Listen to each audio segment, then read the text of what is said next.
नमस्कार दोस्तों, बायजूस क्लासेस में आपका स्वागत है। दोस्तों, ये एक नया सेशन है और इस नए सेशन में हम आज से आप लोगों के लिए निरंतर लगातार डेली करंट अफेयर्स लेके आएंगे। डेली करंट अफेयर्स जो कि आप लोगों के लिए लाभदायक सिद्ध होगा, बेनिफिशियल होगा, बहुत फायदेमंद होगा। तमाम एग्जाम्स जैसे एसएससी हो गए, दिल्ली कांस्टेबल का एग्जाम है, बैंकिंग का एग्जाम है या कोई भी अदर गवर्नमेंट एग्जाम्स हैं, उन तमाम एग्जाम्स में बायजूस का ये डेली करंट अफेयर्स आपको मदद करेगा। दोस्तों, आज का तारीख है 7 अगस्त 2020 और मैं इस सेशन में आप लोगों के साथ कल जो भी इंपॉर्टेंट घटना घटित हुई उसको डिस्कस करूंगा। साथ में आप देखेंगे अंत में हम लोग क्वेश्चन आंसर्स भी देंगे, दिस डे इन हिस्ट्री भी देखा जाएगा और इसके साथ कुछ छोटी मोटी और भी बहुत सारी इंपॉर्टेंट बातों को हम देखते जाएंगे जो हमारे एग्जाम में बिल्कुल आना है, हमारे लिए वो लाभदायक सिद्ध होगा। तो चलिए दोस्तों, बिना समय बर्बाद किए हुए पहले न्यूज आइटम की ओर बढ़ते हैं। देखिए दोस्तों, न्यूज आइटम कहता है कि RBI opens window for companies individuals to recast loans. तो सबसे पहली बात तो है ये कि रिजर्व बैंक ऑफ इंडिया, अब दोस्तों आप लोगों ने अगर हिस्ट्री, आधुनिक भारत, मॉडर्न हिस्ट्री पढ़ा होगा तो ये आरबीआई आप लोगों को पता होगा कि गवर्नमेंट ऑफ इंडिया एक्ट 1935 के अंतर्गत इसकी शुरुआत होनी थी और हुई। और देश का सर्वोच्च बैंक है। जितने भी बैंक आपके प्राइवेट या पब्लिक सेक्टर्स के लिए जो भी नियम कानून वगैरह जो भी बनता है, यह रिजर्व बैंक ऑफ इंडिया बनाती है। दोस्तों, यह क्लास दो तरीके से होगा। दो तरीका मतलब मैं बोलूंगा, आप सुनेंगे, साथ में आप मेरे सवालों का जवाब भी देंगे। दोस्तों, हमारे लिए सवाल कैसे बन सकता है वो मैं आपको बताऊंगा। जैसे अभी हमसे पूछ सकता है किसी भी एग्जाम में कि आरबीआई के गवर्नर अभी कौन हैं, तो जरा इसका उत्तर आप हमें इस कमेंट सेक्शन में लिख के भेजिए। तो हमारा पहला क्वेश्चन, जैसे एग्जाम में आपको पता है कि 4 ऑप्शन दिया जाएगा, लेकिन यहां मैं ऑप्शन नहीं दे रहा हूं आपको। हम आपसे पूछ रहे हैं आरबीआई के करंट गवर्नर कौन हैं, जरा ये आपको जानना है। ये हम लोग बार बार बात करेंगे, लेकिन कुछ चीजें आप खुद से भी पता कीजिए। अब देखिए दोस्तों, आरबीआई ने लोन्स को रिकास्ट करने के लिए जो विंडो है कंपनी और इंडिविजुअल्स के लिए खोल दिया है।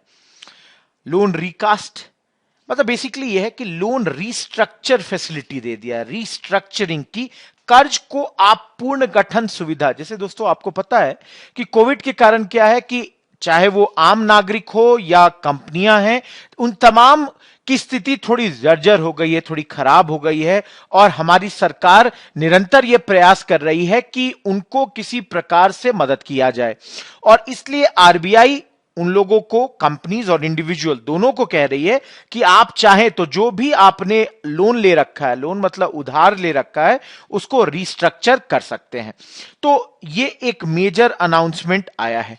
और दोस्तों आप समझ सकते हैं, जैसे मान लीजिए मैंने एक लोन लिया है, मान लीजिए 50 लाख रुपए का, एक इंडिविजुअल के तौर पर, और मेरी स्थिति यह है कि मैं अभी ये लोन नहीं चुका सकता और पहले के हिसाब से शायद मेरा ईएमआई जो होता, मंथली इंस्टॉलमेंट जो होता, वो शायद ज्यादा था, मान लीजिए 50,000 था, तो उसको मैं रीस्ट्रक्चर कर सकता हूं। मान लीजिए 25,000 अभी दे सकता हूं, तो उसको रीस्ट्रक्चरिंग कर लेंगे। यहां पे दोस्तों समझिए कि ये जो रिकास्ट विंडो सरकार और आरबीआई की तरफ से आया है, ये एक वन टाइम विंडो है। ये बार बार ये मौका नहीं मिलेगा, एक बार दिया गया है, इसको आपको अवेल करना है अवेल कीजिए, नहीं अवेल करना है नहीं कीजिए। इसके साथ दोस्तों, चूंकि ये तो हेडलाइन था इसलिए मैंने यहां से शुरुआत की, आप ऊपर देखिए 2 और पॉइंट हैं। पहली बात यह है कि आरबीआई ने कह दिया है कि हम जो मौद्रिक नीति समीक्षा करते हैं, मतलब मॉनेटरी पॉलिसी रिव्यू, ये आरबीआई एक निरंतर अवधि पर बार बार ये मॉनेटरी पॉलिसी रिव्यू करती है। और इस समीक्षा में आरबीआई ने यह कहा है, इस बार जो उनका बयान आया है, कि हम इंटरेस्ट रेट्स में कोई बदलाव नहीं करने जा रहे। उन्होंने कोई भी रेट में फेरबदल नहीं करने की बात की है। तो ये एक चीज है। अब यहां पर एक देखिए, एक टर्म हमारे लिए आ रहा है, रेपो रेट। रेपो रेट कह रहे हैं कि ये 4% पे ही रख दिया गया है। देखिए दोस्तों, ये हमारा पहला ऐसा लेक्चर है, तो शायद ये शब्द आप लोगों के लिए कई बार, पहली बार आप में से बहुत लोगों ने सुना होगा, लेकिन कुछ टर्म्स होते हैं जो हमारे बार बार आएंगे, और इसको आप इकोनॉमिक्स में अलग से भी पढ़िएगा। रिवर्स भी आएगा, जैसे रेपो रेट तो हमने बोल ही दिया था, रिवर्स रेपो रेट भी आएगा। इसके अलावा आप सीआरआर सुनेंगे, एसएलआर सुनेंगे, तो ये तमाम जो हैं टर्म्स आप सुनेंगे, और इसको हमारे इकोनॉमिक्स के फैकल्टी अपने सेशंस में करेंगे। देखिए, रेपो यहां पे बोला गया है, तो मैं रेपो के बारे में बता दूं कि रेपो जो है, इसका पूरा अगर टर्म की बात की जाए तो इसका मतलब होता है रीपरचेजिंग ऑप्शन, या इसे हम रीपरचेज एग्रीमेंट भी कह सकते हैं। रीपरचेज मतलब हम दोबारा से इसको परचेज करेंगे, ऐसी एग्रीमेंट हमारी और आपकी हो गई। तो हमारे और आपके किसके बीच में हो गई दोस्तों? ये आरबीआई और तमाम बैंक्स के बीच में ये एग्रीमेंट है। बैंक्स कोई भी हो सकता है, जैसे मैंने बोला प्राइवेट हो सकता है, एचडीएफसी हो सकता है, आईसीआईसीआई हो सकता है, और पब्लिक सेक्टर का भी हो सकता है, एसबीआई हो।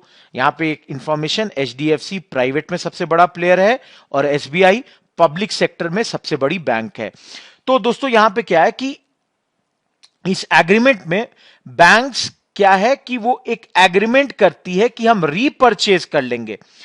ये एक an agreement to purchase them at a predetermined price will be there.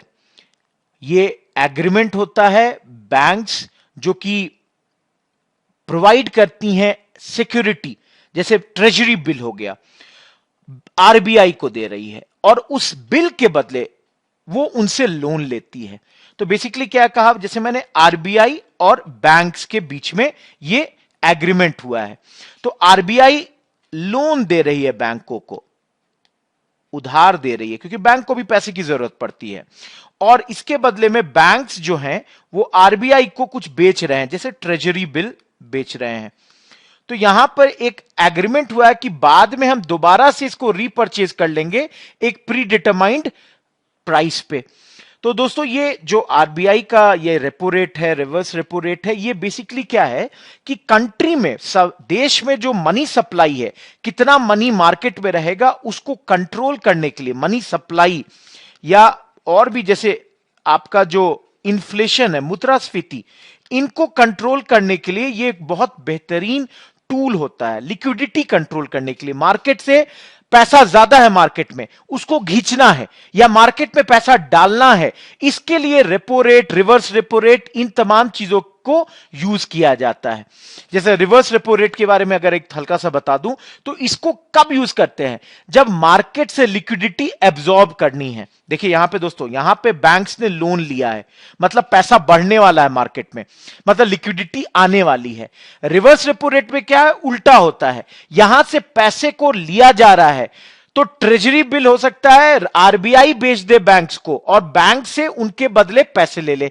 तो क्या है कि वहां पे पैसा जो है मार्केट से ले लिया गया है, आरबीआई बोरो कर रही है बैंक से, जो एक्सेस लिक्विडिटी है मार्केट में, उसको खत्म करने के लिए।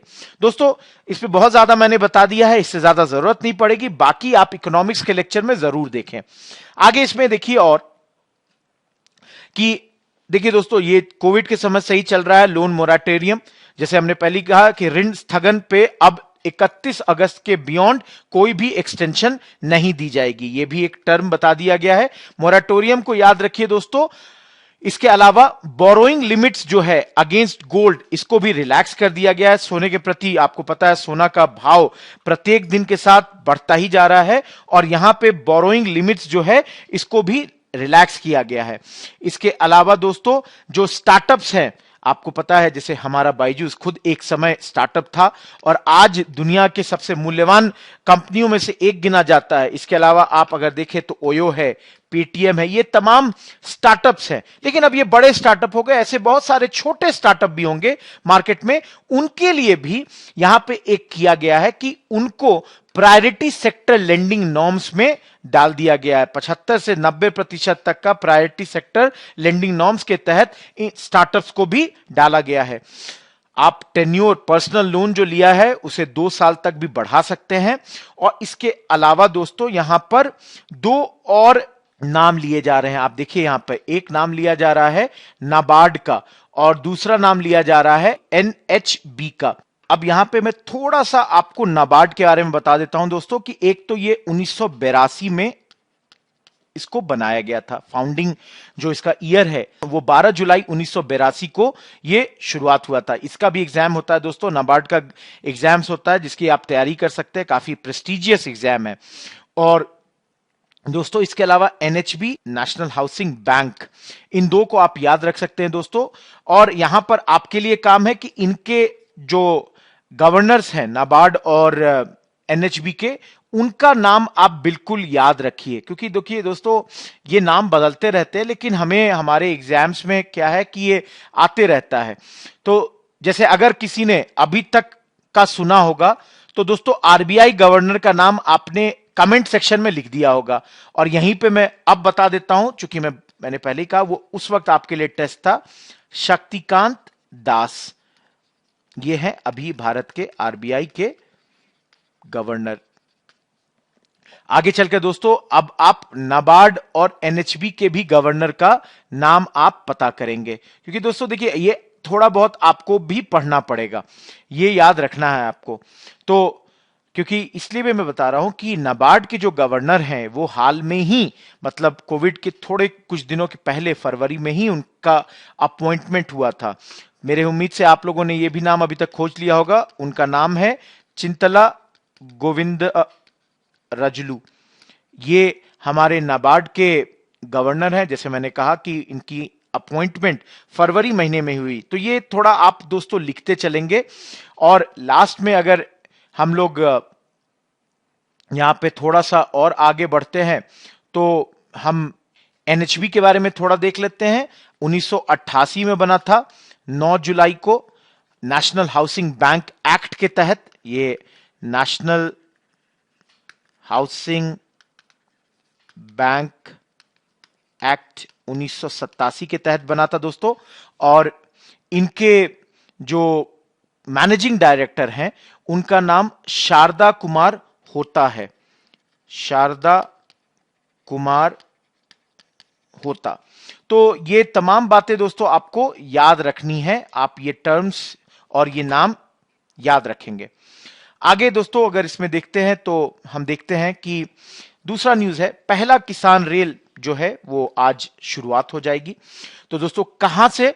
देवलाली जो कि नासिक के समीप है, बंबई से कुछ 3 घंटे की दूरी पे ये बहुत मेजर शहर है।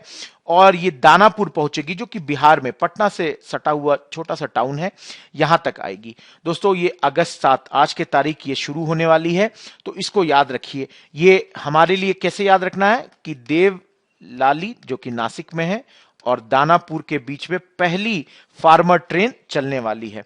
अब दोस्तों यहां पर अगर जिन लोगों ने कृषि या एग्रीकल्चर चैप्टर पढ़ा होगा उनको अंदाजा होगा कि नासिक जो है वह ग्रेप्स और ओनियंस के लिए जाना जाता है। इनफैक्ट महाराष्ट्र का ये बेल्ट ही इन चीजों के लिए जाना जाता है। बहुत इंपॉर्टेंट फसल है हमारे लिए। और ये ग्रेप्स और ओनियन ये ट्रेन लेकर दानापुर जाएगी और वापस किस चीज के साथ लौटेगी? पान के साथ। बीटल लीव्स, जो बिहार यूपी से हमारे दोस्त जुड़ रहे हैं उनको पता होगा पान के बारे में।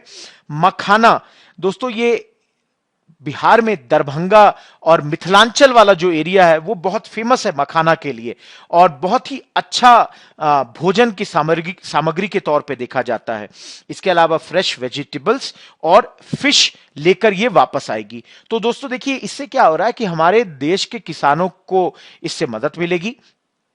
ये चीज हुआ तो हमारे एग्जाम के लिए इस टर्म को याद रखिए, ये पॉइंट याद रखिए। इसके अलावा दोस्तों देखिए ये ज्वाइंट एफर्ट है रेलवे मिनिस्ट्री और मिनिस्ट्री ऑफ एग्रीकल्चर का। आप समझ सकते हैं क्योंकि रेलवेज आ जाएगा रेलवे मिनिस्ट्री में और चूंकि ये प्रोडक्ट्स एग्रीकल्चर से जुड़े हुए हैं, कृषि से जुड़े हुए हैं, तो इन दोनों मिनिस्ट्री का ज्वाइंट एफर्ट है।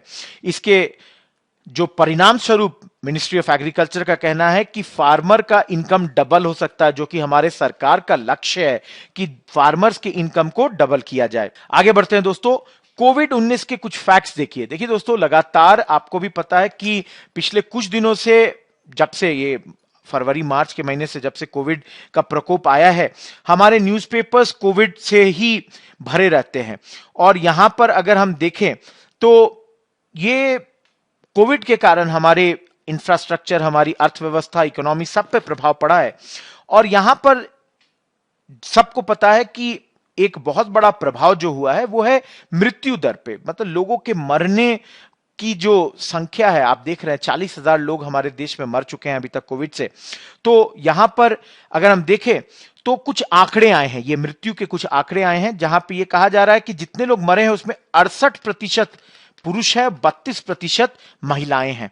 और अगर उम्र के आधार पर देखा जाए दोस्तों, तो 1% लोग 17 साल से नीचे हैं, 18 से 25 में भी 1% है, 26 से 44 में 11%, 45 से 60 में 37% और 60% से और 60 साल की उम्र से ऊपर 50%। तो एक चीज दिख रहा है दोस्तों यहां पे कि अगर उम्र 25 साल से कम है तो खतरा बहुत ज्यादा ही कम है। लेकिन इसका यह मतलब नहीं कि हम रिलैक्स हो जाएं। ये दिख रहा है कि कम उम्र के लोगों को ये कोविड कम इफेक्ट करता है, इन द सेंस कि उनकी मृत्यु कम हो सकती है। क्योंकि दोस्तों ये आंकड़े मृत्यु के दर पे हैं, प्रभावित जो हुए हैं, क्योंकि इससे ये नहीं पता चल रहा है कि कितने लोगों को हो रहा है, तो ये कंफ्यूजन नहीं होना चाहिए। मरने वालों की संख्या प्रतिशत के आधार पर यहां पे दिखाई गई है। और दोस्तों जैसे सब लोगों के, हमारे सब लोगों के परिवार में हमारे दादाजी हैं, हमारी दादी हैं, हमारी कई लोगों के माता पिता जो 60 के ऊपर हैं, ये हमारे लिए, हमारा फर्ज बनता है कि उनके लिए और सबों के लिए हम लोग डिस्टेंसिंग, सोशल डिस्टेंसिंग को फॉलो करें और जितना हो सके अपने घर के अंदर बिना कांटेक्ट लोग बाकियों से किए रहा करें। तो ये बात है कोविड 19 फैक्ट से जुड़ी हुई। इसके अलावा दोस्तों आज नेशनल हैंडलूम डे भी है। आपको अगस्त 7 का ये चीज याद रखना है कि अगस्त 7 जो है नेशनल हैंडलूम डे है। आप जैसे हमारी मिनिस्टर स्मृति ईरानी साहिबा ने डिमांड किया लोगों से कि भाई आप लोग सब लोग हैंडलूम पहने, जैसे साड़ियां जो हैंडलूम के द्वारा, मतलब हाथ कड़घा जो हाथ से बनाते हैं। देखिए दोस्तों पावर लूम भी होता है, हैंडलूम भी होता है, यहां हैंडलूम की बात है।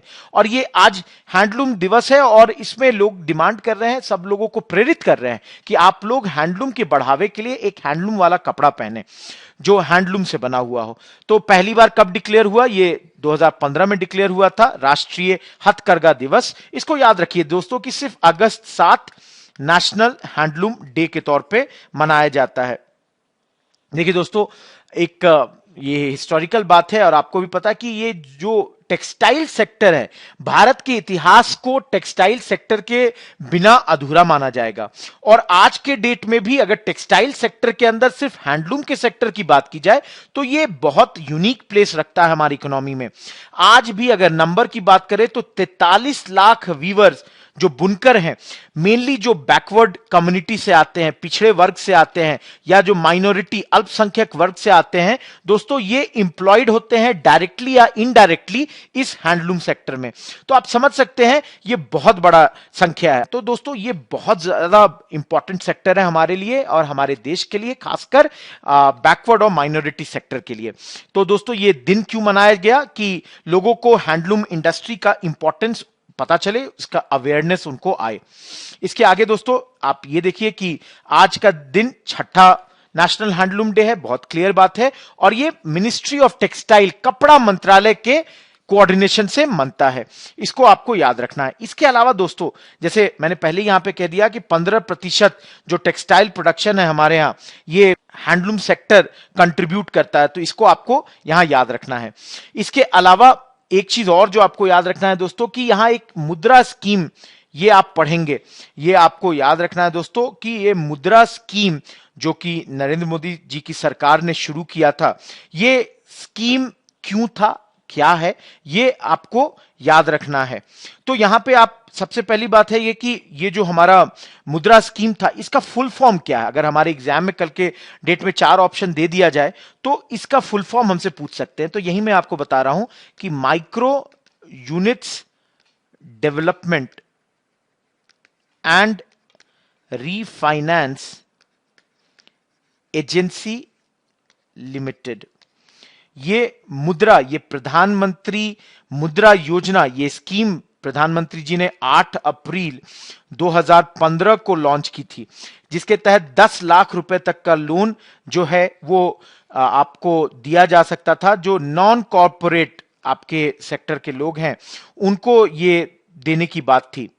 इसके अलावा नॉन जो आपके फार्म सेक्टर के हैं और स्मॉल और माइक्रो छोटे जो इंटरप्राइजेस हैं उनको इसके तहत 10 लाख रुपए का लोन मिल सकता था।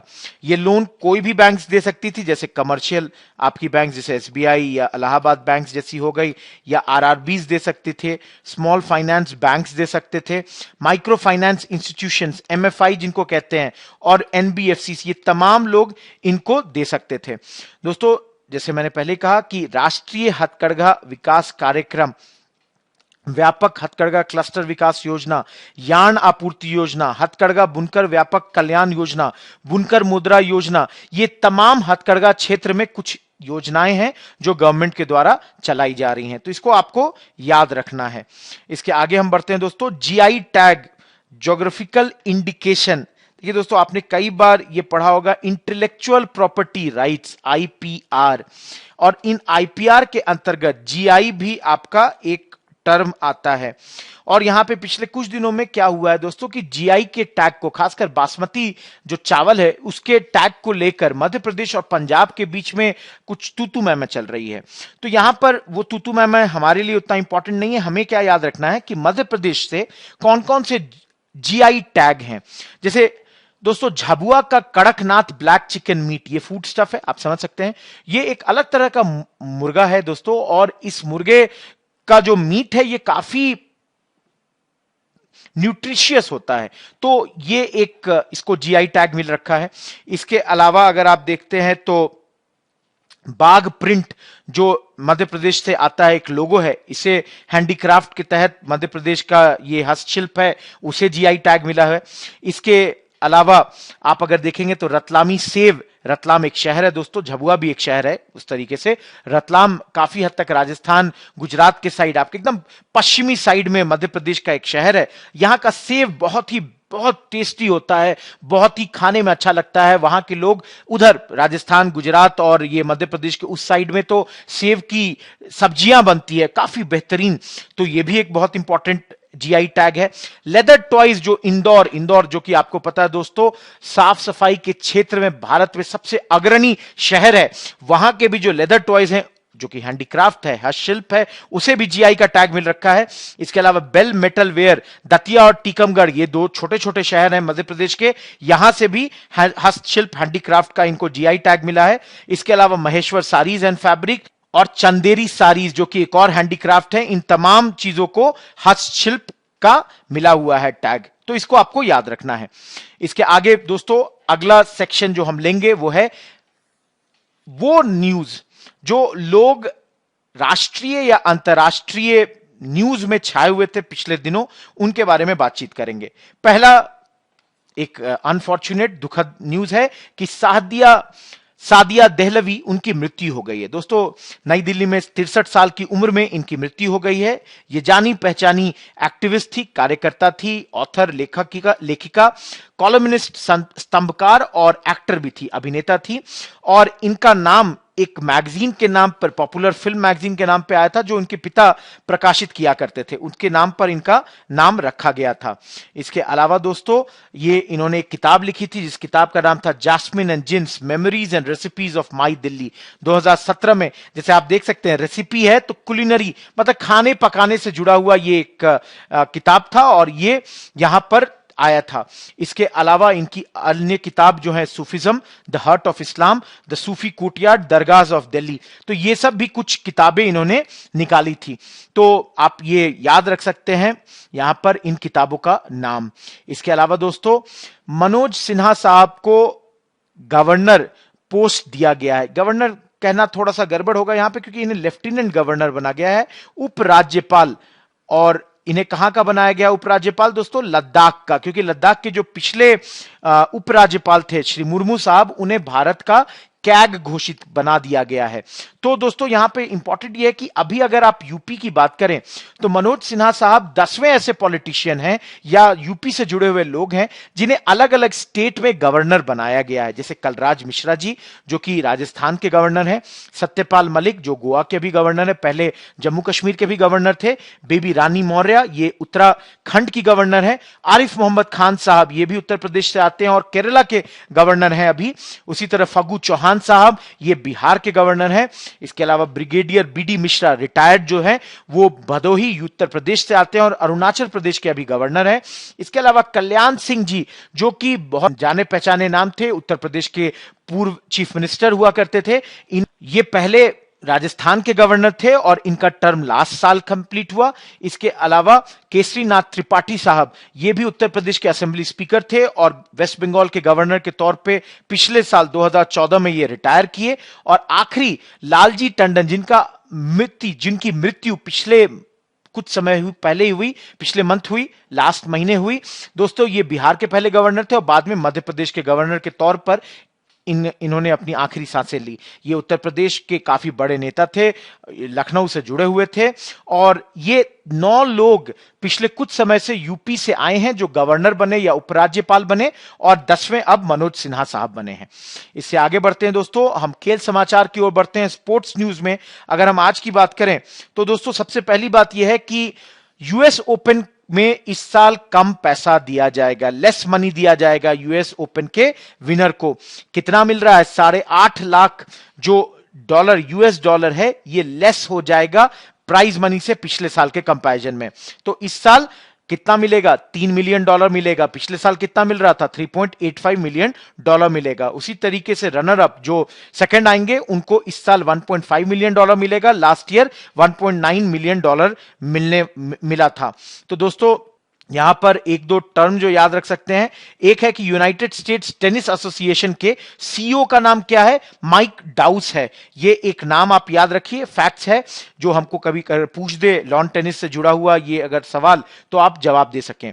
इसके अलावा दोस्तों एक और अवार्ड की बात करते हैं, पिचिची अवार्ड की बात करते हैं जो लियोनेल मेसी को मिला है, जो कि फुटबॉल से जुड़े हुए महानतम खिलाड़ियों में अभी जो खेल रहे हैं उनमें अक्सर इनकी तुलना रोनाल्डो साहब, क्रिस्टियानो रोनाल्डो जो पुर्तगाल से आते हैं उनसे होती है। याद रखिएगा मेसी साहब अर्जेंटीना से आते हैं और इन्हें यह अवार्ड दिया गया है। ये 67 साल पुराना इन्होंने रिकॉर्ड तोड़ा है। मतलब क्या है कि ये पहली बार ऐसा हुआ है कि किसी व्यक्ति ने इस अवार्ड को 7वीं बार जीता है। तो याद रखिए दोस्तों कि ये अवार्ड जो है फुटबॉल लीग ला लीगा को जो उसमें सबसे ज्यादा गोल करता है, स्कोरिंग प्लेयर होता है किसी एक सीजन में, उसे यह अवार्ड मिलता है और यह 7वीं बार मेसी साहब को यह अवार्ड दिया गया है। तो यह एक बहुत बड़ी अचीवमेंट है।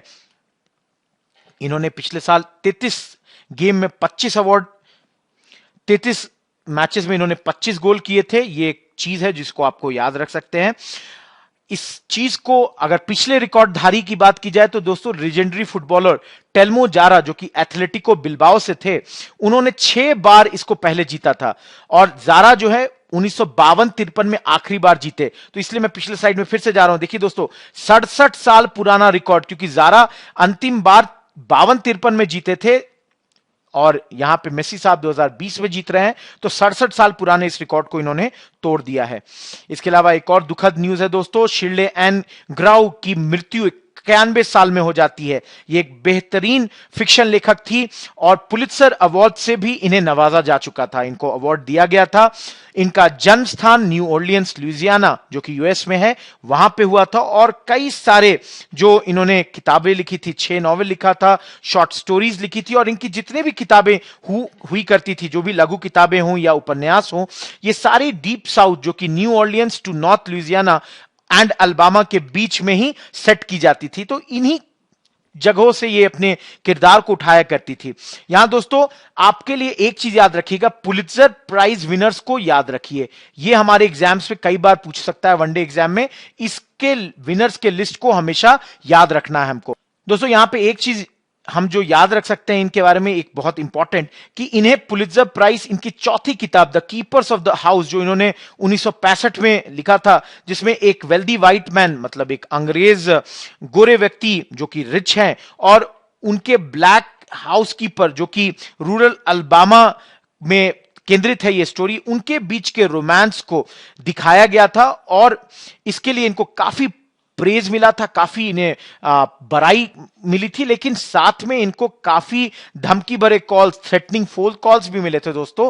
क्योंकि आप समझ सकते हैं कि वो ऐसा समय था, आप 1965 की बात कर रहे हैं, जब ये आप अभी भी देख रहे हैं ब्लैक लाइव्स मैटर, ये पूरा एक प्रोटेस्ट चल रहा है आपका अमेरिका में, और ये प्रोटेस्ट अब बाकी जगह भी चला गया है। जैसे जो लोग क्रिकेट फॉलो करते हैं, आपने देखा होगा कि जब पिछले महीने वेस्ट इंडीज टीम इंग्लैंड गई थी, तो सभी क्रिकेटर्स जो हैं, इन्होंने ब्लैक लाइव्स मैटर को लेकर एक मिनट का एक सिंबॉलिक प्रोटेस्ट किया था, इसके लिए सपोर्ट दिखाया था। साउथ अफ्रीका में जब मैचेस हुए तो लोग उसके प्रति समर्थन दिखा रहे थे। तो ये जो है कि ये जो ब्लैक लाइव्स हैं, उनकी जिंदगी बराबर है, उतनी ही कीमती है जितनी किसी व्हाइट इंसान की है। इसको लेकर अभी भी बहुत जगह ये नहीं मान रहे हैं, जो लोग गलत हैं इस बात को, और इसको सुधारना, और इसको समय आ गया है कि इसको बदला जाए। और दोस्तों इसी कहानी के लिए इन्हें ये अवार्ड दिया गया था, और इसको आपको याद रखना है। खासकर एक और चीज याद रखिए, इन्हें सदर्न वुमेन राइटर कहा जाता है, क्योंकि आपने देखा है कि इनके जो स्टोरीज थे उनको साउदर्नर फ्लैनरी ओकोनर से काफी हद तक कंपैरिजन किया जाता है। तो इस कारण से इन्हें ये बोला भी जाता है।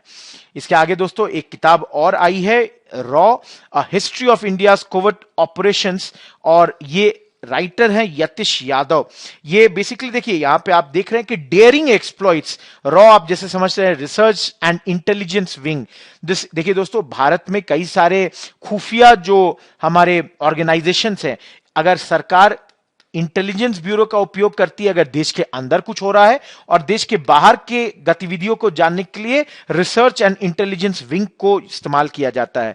जैसे आप देख रहे हैं कवर पेज में लिखा हुआ है, a history of India's covert operation. Covert मतलब गुपचुप तरीके से, खुफिया तरीके से जो ऑपरेशंस किए गए हैं उनके बारे में यहां पर। तो जैसे अगर कोई जासूस है, रियल स्पाइज हैं सच में, या उनकी जो, क्योंकि दोस्तों इनके बारे में आपको ज्यादा कभी नाम नहीं आएगा इन्होंने क्या किया, लेकिन इस किताब में उनके लाइफ, उनका जो ट्रॉमा, उन पे जो आघात होता है, उनका जो टेम्पटेशन होता है, उनकी जो जीत है, और उनकी जो सेटबैक, उनकी हार, उन तमाम बातों को यहां पर लिखा गया है। एक डीपर इंसाइट दिया गया है, नई सोच है, घुसकर इस पे काम किया गया है। तो इस किताब के और ऑथर का नाम आप याद रख सकते हैं।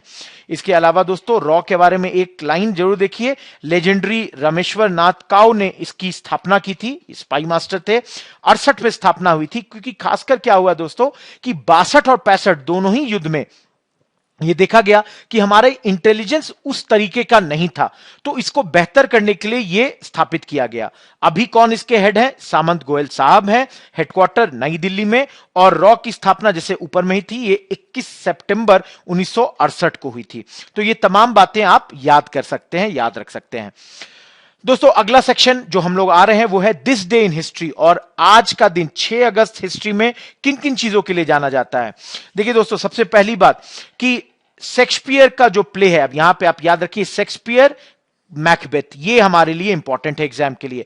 पहली बार उस वक्त जो हमारे जो ब्रिटेन के राजा हुआ करते थे, किंग्स जेम्स वन के लिए पहली बार इसको स्टेज किया गया, मतलब मंचन पहली बार यहां पर किया गया था। तो दोस्तों हमारे लिए 1606 उतना इंपॉर्टेंट नहीं है, जेम्स एक भी उतना इंपॉर्टेंट नहीं है। हमारे लिए सबसे इंपॉर्टेंट है कि ये शेक्सपियर का प्ले था जिसका नाम है मैकबेथ।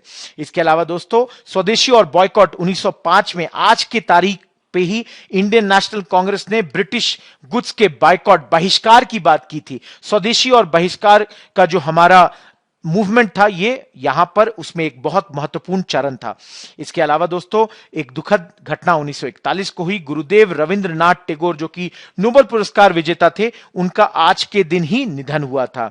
इसके अलावा दोस्तों 44 में आज के दिन पहला इलेक्ट्रॉनिक कैलकुलेटर बना। आज शायद हम सभी कैलकुलेटर अपने मोबाइल्स में लेकर घूमते हैं दोस्तों, लेकिन उस वक्त आप देखिए उस कैलकुलेटर का हाइट 51 फीट 8 फीट और वेट 5 टन था। तो ये बहुत बड़ी बात है, इसको आप याद रख सकते हैं। लंबाई 51 फीट और 8 फीट की हाइट है, वेट 5 टन।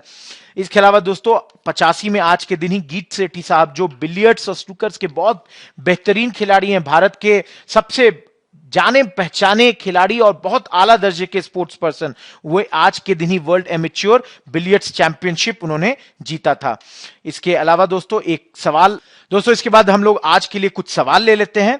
पहला सवाल देखिए, भारतीय रेलवे की पहली किसान ट्रेन कहां से कहां तक शुरू की गई? जैसे मैंने पहले कहा, देवलाली नासिक से दानापुर बिहार के यहां पर तक के लिए यह शुरू हुई है। तो ये आपको हमने पहले कहा था कि इस तरीके का सवाल आ सकता है। आगे बढ़ते हैं, भारत की तरफ से पहला नोबेल पुरस्कार किसने जीता? क्योंकि अभी हमने कहा दोस्तों रविन्द्रनाथ टैगोर 1941 में इनका आज के दिन निधन हुआ था, और इनको लिटरेचर के लिए गीतांजलि जो किताब इन्होंने लिखी थी, इसके लिए इनको आज के दिन इनकी मृत्यु हुई, लेकिन सबसे पहले ये नोबेल पुरस्कार इन्हें इस किताब के लिए दिया गया। इसके आगे दोस्तों, इनमें से कौन से गवर्नर उत्तर प्रदेश से नहीं है? आप देख सकते हैं ये आनंदीबेन पटेल, जो कि गुजरात राज्य की चीफ मिनिस्टर हुआ करती थी दोस्तों, बाकी सारे उत्तर प्रदेश से हैं। इसके अलावा देखिए दोस्तों, द हार्ट ऑफ इस्लाम, इस किताब की ऑथर कौन है, लेखिका कौन है? सादिया देहलवी, जिनके बारे में हमने पहले कुछ समय पहले बात की कि इनकी आज मृत्यु, इनकी कल मृत्यु हो गई। इसके अलावा दोस्तों, कड़कनाथ ऑफ मध्य प्रदेश, ये इंक्लूडेड है तो किस चीज के लिए? मैंने कहा ना ये मुर्गा है, ये रूस्टर है और अपने न्यूट्रिशन के लिए जाना जाता है। इसके अलावा दोस्तों, नेशनल हैंडलूम डे कब मनाया जाता है? हमने देखा ये 7 अगस्त आज की तारीख को यह मनाया जाता है।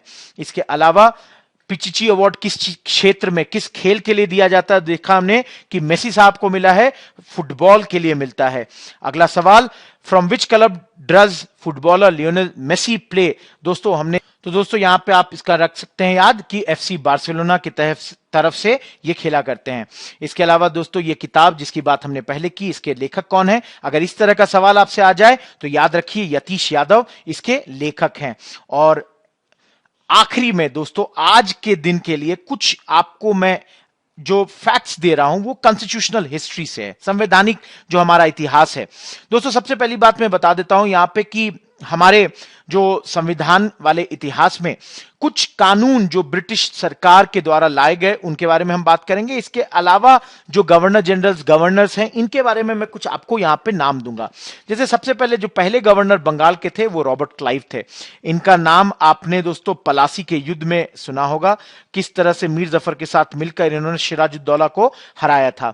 इसके अलावा पहले गवर्नर जनरल जो कि बंगाल के थे वो वॉरेन हेस्टिंग्स साहब थे, और इन्हीं के दौरान बंगाल में और भारत में हिस्ट्री जो हमारे इंडियन कॉन्स्टिट्यूशन संविधान की है वो शुरुआत होती है रेगुलेटिंग एक्ट 73 के द्वारा। तो दोस्तों वॉरेन हेस्टिंग 73 में गवर्नर जनरल हैं और इस वक्त ये रेगुलेटिंग एक्ट बनाते हैं।